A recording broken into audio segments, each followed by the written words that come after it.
നമസ്കാരം. പ്രവാസി മലയാളിയിലേക്ക് സ്വാഗതം. അങ്ങനെ പ്രവാസികളുടെ കാത്തിരിപ്പുകൾക്കൊടുവിൽ വേനൽക്കാല അവധി ആരംഭിക്കാനിരിക്കെ കേരള സെക്ടറുകളിൽ ഉൾപ്പെടെ 8 ഇന്ത്യൻ നഗരങ്ങളിലേക്ക് സർവീസുകൾ വർദ്ധിപ്പിച്ചിരിക്കുകയാണ് ഒമാൻ ദേശീയ വിമാന കമ്പനിയായ ഒമാൻ എയർ. യാത്രക്കാരുടെ എണ്ണം വർദ്ധിച്ച സാഹചര്യത്തിലാണ് ഇത്തരത്തിൽ കൂടുതൽ സർവീസുകൾ ഒമാൻ എയർ പ്രഖ്യാപിച്ചുകൊണ്ട് രംഗത്തെത്തിയത്. ഇന്ത്യൻ നഗരങ്ങളിലെ കോഴിക്കോട്, കൊച്ചി സെക്ടറുകളിലേക്കാണ് കൂടുതൽ സർവീസുകൾ ഉൾപ്പെടുത്തിയിട്ടുള്ളത്.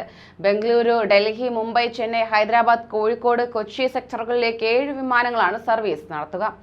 ഇതുകൂടാതെ തന്നെ ഗോവയിലേക്ക് 3 വിമാനങ്ങളും സർവീസ് നടത്താൻ തീരുമാനിച്ചിട്ടുണ്ടെന്ന് ഒമാൻ എയർ അറിയിച്ചു.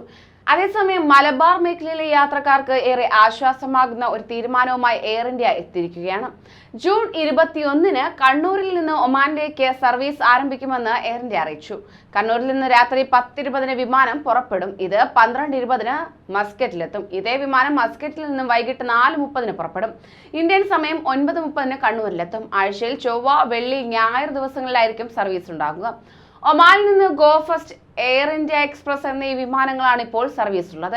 എയർ ഇന്ത്യ കൊച്ചി, തിരുവനന്തപുരം എന്നിവിടങ്ങളിലേക്ക് സർവീസ് നടത്തിയിരുന്നുവെങ്കിലും തിരുവനന്തപുരം സർവീസ് എയർ ഇന്ത്യ നിർത്തലാക്കിയിരുന്നു. ഇപ്പോൾ കൊച്ചിയിൽ നിന്ന് മാത്രമാണ് സർവീസ് ഉള്ളത്. ടാറ്റ ഗ്രൂപ്പ് ഇപ്പോൾ എയർ ഇന്ത്യ ഏറ്റെടുത്തിരിക്കുന്നു. ഇതിനുശേഷം വലിയ മാറ്റങ്ങളാണ് വരുത്തിയിട്ടുള്ളത്. ഇതിന്റെ ഭാഗമായാണ് സർവീസ് വർദ്ധിപ്പിക്കാൻ കമ്പനി തീരുമാനിച്ചത് പോലും. കണ്ണൂർ അന്താരാഷ്ട്ര വിമാനത്താവളത്തിൽ വിമാനങ്ങൾ ഇറങ്ങാൻ ആധുനിക സൗകര്യങ്ങളുണ്ടെങ്കിലും ഇവിടെ അന്താരാഷ്ട്ര വിമാനങ്ങൾ വരുന്നത് കുറവാണ്. കൂടുതൽ രാജ്യത്തേക്ക് ഇവിടെ നിന്നും സർവീസുകൾ ഇല്ല താനും. കൂടുതൽ പ്രവാസി വാർത്തകൾക്കായി ഈ ചാനൽ സബ്സ്ക്രൈബ് ചെയ്യൂ.